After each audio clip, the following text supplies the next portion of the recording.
ដាក់ច្រឡែងខ្លួនឯងឲ្យមកប្រសាទសម្បូរព្រីគុកហើយដាក់ខ្លួនឯងឲ្យដើរប្រវងជុំវិញប្រាសាទតោ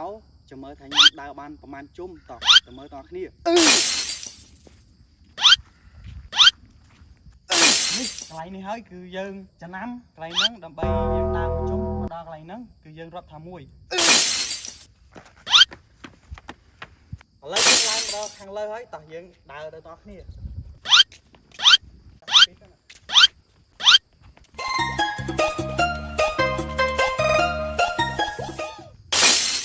វ៉ាវអ្នកតានេះមើលវ៉ាវតោះយើងទៅមុខទៀតនេះប្រាសាទរូបតោតើយើងដើរទៅមុខទៀតយើង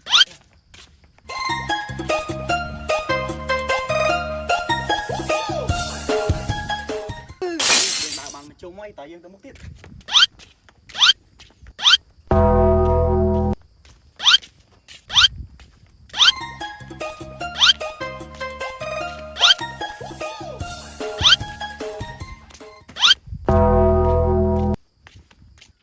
ឡូវយើងដើរបាន2ជុំហើយតែ